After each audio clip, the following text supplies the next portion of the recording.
Good morning, students. Today's topic is advantages of one person company. बेटा आज के topic में हम वन पर्सन की कंपनी के बेटा एडवांटेजेस करेंगे। पीछे वाले टॉपिक में बेटा मैंने आपको वन पर्सन कंपनी का मीनिंग बताया था बेटा, वन पर्सन कंपनी की फीचर्स बताई थी, वन कंपनी की शुरुआत की फॉर्मेशन का मैंने आपको प्रोसेस बताया था। तो आज का टॉपिक हमारा बेटा वन पर्सन की कंपनी के एडवांटेजेस का है। इसका पहला पॉइंट है बेटा limited liability. OPC has the quality of limited liability in it. The liability of its member is limited up to the capital invested by him in the company. बेटा limited liability का ही मतलब है बेटा loss की recovery जो है वो उसकी पर्सनल प्रॉपर्टी में से नहीं की जाती, जबकि बेटा सोल प्रोप्राइटर में क्या था बेटा, सोल प्रोप्राइटर की लायबिलिटी अनलिमिटेड थी।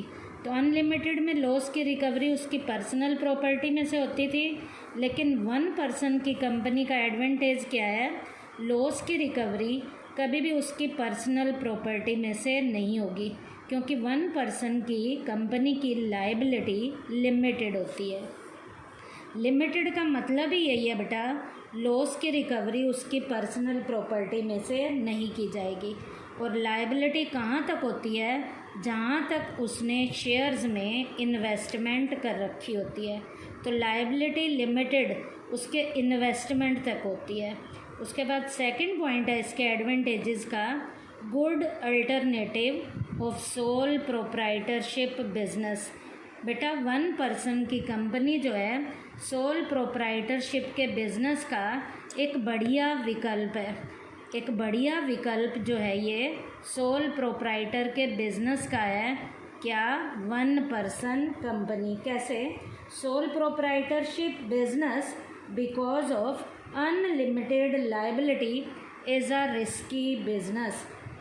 OPC is coming up as it's good alternative. वहाँ बेटा अनलिमिटेड लायबिलिटी के कारण रिस्क हद से ज़्यादा होते थे, लेकिन यहाँ OPC में लायबिलिटी लिमिटेड होती है तो रिस्क भी कम है। तो OPC सोल प्रोप्राइटरशिप के बिज़नेस का एक बढ़िया विकल्प है, लेकिन यहाँ पर रिस्क हद से कम है। वहाँ रिस्क ज़्यादा थे, यहाँ रिस्क कम है। उसके बाद नेक्स्ट पॉइंट है थर्ड, सोल शेयर होल्डर। एक अकेला ही owner as a share holder role play करता है वन पर्सन कंपनी में। OPC has only one share holder, in it only one person get the credit and having whole the company ownership. एक अकेले व्यक्ति के हाथ में ही यहाँ पर सारी की सारी ओनरशिप होती है, सारा का सारा मालिकाना हक एक अकेले शेयर होल्डर के हाथ में होता है। और एक अकेला शेयर होल्डर ही वन पर्सन की कंपनी का ओनर होता है। सारे प्रॉफिट भी उसके हैं और सारे लॉस भी उसके हैं। तो वन पर्सन की कंपनी में शेयर होल्डर ज़्यादा नहीं होते, केवल एक अकेला व्यक्ति ही as a share holder role play करता है।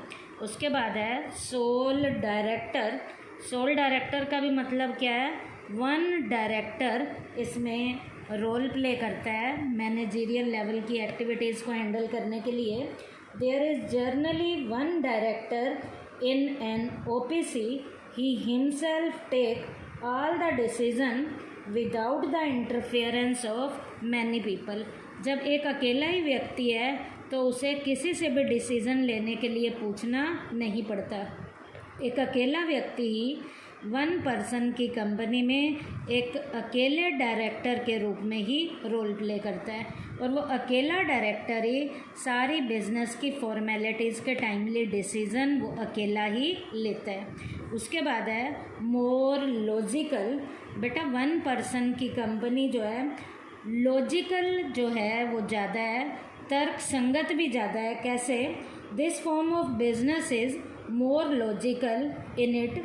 On the one hand the drawback of sole proprietorship business have been removed. बेटा यहाँ सोल प्रोप्राइटर के बिजनेस के सारी की सारी कमियाँ 1 पर्सन कंपनी में दूर हो जाती हैं। And on the other hand now there will be no need for the formation of a private company in a wrong manner. बेटा मैंने पीछे भी बताया था 1 पर्सन की कंपनी जो है, जो प्राइवेट कंपनी का गलत तरीके से जो उसका इस्तेमाल किया जाता था, 1 पर्सन की कंपनी ने प्राइवेट कंपनी का गलत तरीके से जो नाजायज़ फ़ायदा उठाया जाता था वो भी इसके ज़रिए बंद होना शुरू हो गया है।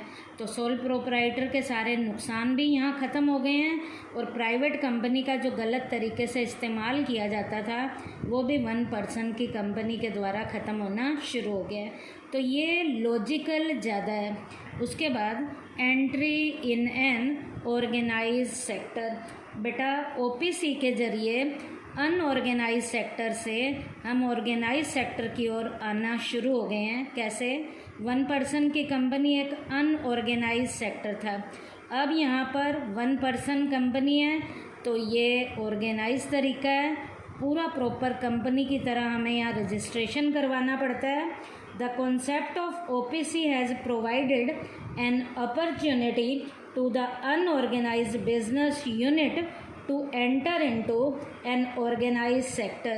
This opportunity will enable them to get the benefit of organized sector. इस तरीके से OPC के कारण अनऑर्गेनाइज सेक्टर से हम ऑर्गेनाइज सेक्टर में आ गए हैं और ऑर्गेनाइज्ड के सारे बेनिफिट अब हमें मिलने शुरू हो गए हैं। तो ये तो बेटा 1 पर्सन कंपनी के एडवांटेजेस थे, 1 पर्सन की कंपनी के ये एडवांटेजेस थे।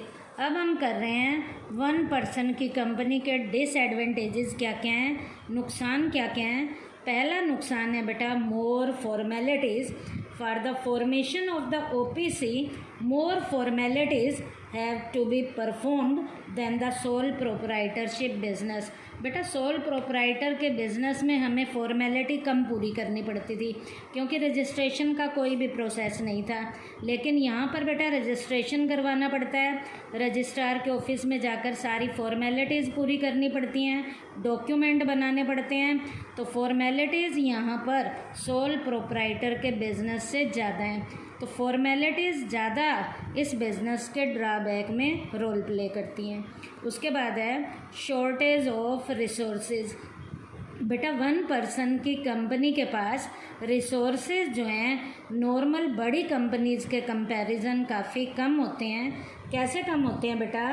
The availability of resources in an OPC is less then in a public company.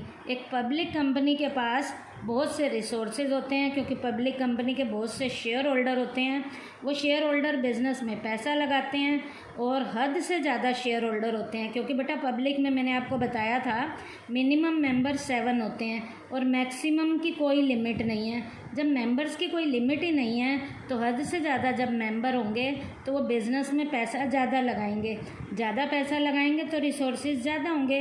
लेकिन 1 पर्सन की कंपनी में एक इंसान एज आ ओनर रोल प्ले करता है, तो एक अकेला इंसान कितना भी पैसा क्यों ना लगा ले, उसके रिसोर्सेज जो हैं पब्लिक लेवल की जो कंपनी है उसके रिसोर्सेज से काफ़ी कम होते हैं। तो रिसोर्सेज की शॉर्टेज भी 1 पर्सन की कंपनी का ड्रॉबैक है। उसके बाद बेटा अनबैलेंस्ड डिसीज़न। बेटा यहाँ पर डिसीज़न भी बहुत बढ़िया तरीके से नहीं लिए जाते। क्यों नहीं लिए जाते? क्योंकि एक अकेला इंसान हर फील्ड के डिसीज़न बढ़िया नहीं ले सकता। Generally decisions are taken only by 1 person. यहाँ पर सारे के सारे निर्णय एक अकेले व्यक्ति के द्वारा लिए जाते हैं। So there is always an appreciation of their being unbalanced. यहाँ पर बेटा वो एक अकेला व्यक्ति जो भी डिसीज़न लेता है ज़रूरी नहीं है कि उसके डिसीज़न हर फील्ड के बढ़िया हों। किसी फील्ड के डिसीज़न उसके बढ़िया होंगे लेकिन किसी फील्ड के उसके डिसीज़न जो है गलत भी हो सकते हैं। तो गलत डिसीज़न का हर्जाना भी उसकी कंपनी को ही भुगतना पड़ता है। तो यहाँ पर 1 पर्सन की कंपनी के डिसीज़न अपने आप में प्रॉपर बैलेंस डिसीज़न नहीं होते, अनबैलेंस लेवल के डिसीज़न होते हैं। तो बेटा ये 1 पर्सन की कंपनी के डिसएडवांटेजेस थे। क्या? फॉर्मेलिटीज़ भी हद से ज़्यादा हैं। फॉर्मेलिटीज़ में बेटा डॉक्यूमेंट बताने हैं आपने, मेमोरेंडम ऑफ एसोसिएशन का डॉक्यूमेंट है, आर्टिकल ऑफ एसोसिएशन का डॉक्यूमेंट है, अपने नॉमिनी के बारे में अपॉइंट करने से रिलेटेड भी फॉर्मेलिटी रजिस्ट्रार के पास भरनी होती हैं। उसके बाद बेटा रिसोर्सेज यहाँ पर कम होते हैं।